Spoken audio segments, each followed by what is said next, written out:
तेलानी राम हर बार अपने दिमाग का इस्तेमाल करके ऐसा कुछ करते थे कि विजयनगर के महाराज कृष्णदेव दंग रह जाते थे। इस पर उन्होंने एक तरकीब से राजा को अपने फैसले पर दोबारा विचार करने को मजबूर कर दिया। हुआ यूं कि एक बार राजा कृष्णदेव किसी काम के चलते कश्मीर चले गए। वहाँ उन्हें एक सुनहरे रंग का खिलने वाला फूल दिखा। वो फूल महाराज को इतना पसंद आया कि वो अपने राज्य विजयनगर लौटते समय उसका एक पौधा अपने साथ लेकर आ गए। महल पहुंचते ही उन्होंने माली को बुलाया। माली के आते ही महाराज ने उससे कहा, देखो, इस पौधे को हमारे बगीचे में ऐसी जगह लगाना कि मैं इसे अपने कमरे से रोज़ देख सकूं। इसमें सुनहरे रंग के फूल खिलेंगे जो मुझे काफ़ी पसंद है। इस पौधे का काफ़ी ख्याल रखना। अगर इसे कुछ भी हुआ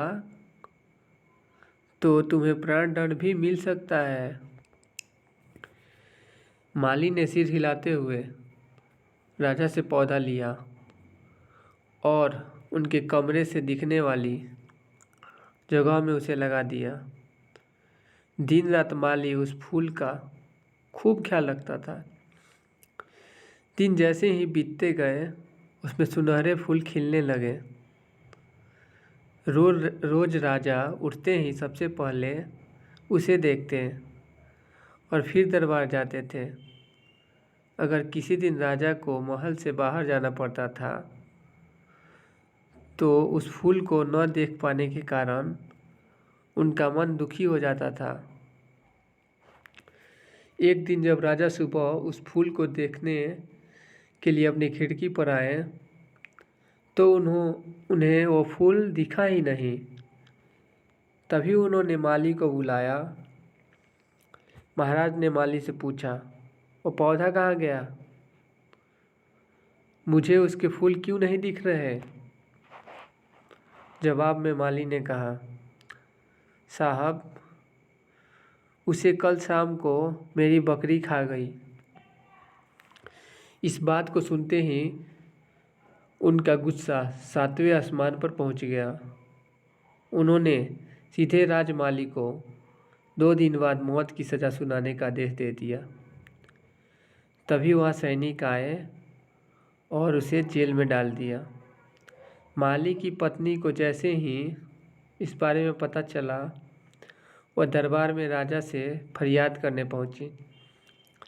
गुस्से में महाराज ने उसकी एक बात न सुनी। रोते रोते वह दरबार से जाने लगी। तभी एक व्यक्ति ने उसे तेलानी राम से मिलने की सलाह दी।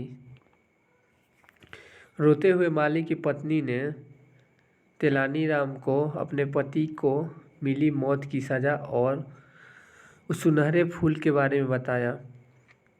उसकी सारी बात सुनकर तेलानी राम ने उसे समझा बुझाकर घर भेज दिया।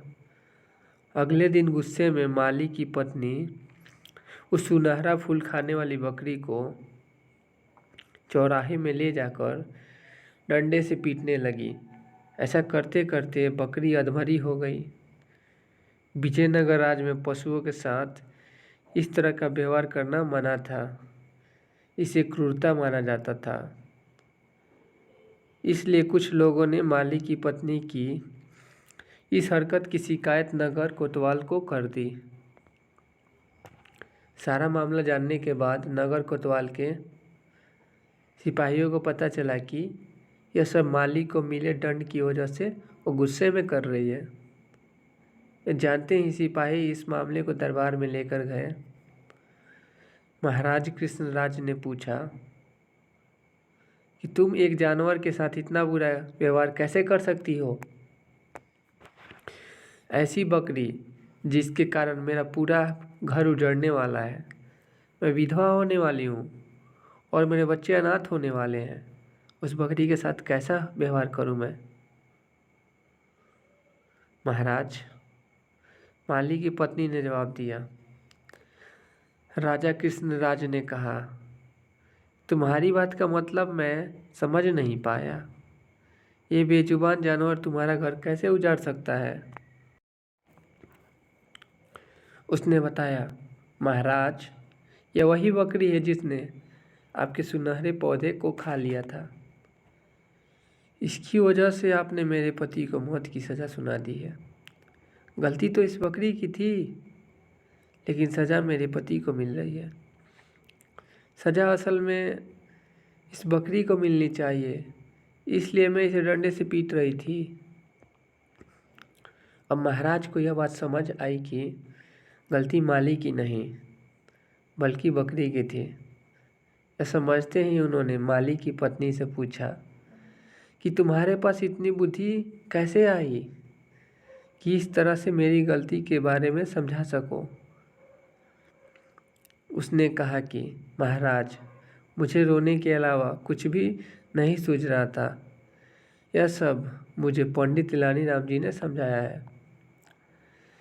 एक बार फिर राजा कृष्ण राय को तेलानी राम पर गर्व महसूस हुआ और उन्होंने कहा कि तेलानी राम, तुमने मुझे एक बार फिर बड़ी गलती करने से रोक दिया।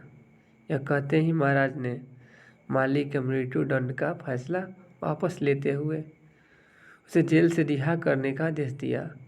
साथ ही तेलानी राम को उनकी बुद्धि के लिए 50,000 स्वर्ण मुद्राएं उपहार रूप में दिए। कहानी से सीख, समय से पहले कभी भी हार नहीं माननी चाहिए। कोशिश करने से बड़ी मुसीबत से निपटा जा सकता है। दोस्तों, वीडियो को ज़्यादा से ज़्यादा शेयर कीजिए, लाइक कीजिए और एक कमेंट कीजिए। और एक कमेंट कीजिए ज़रूर कि हमें भी कुछ मोटिवेट मिले और से वीडियो लाने में। Thank you watching video.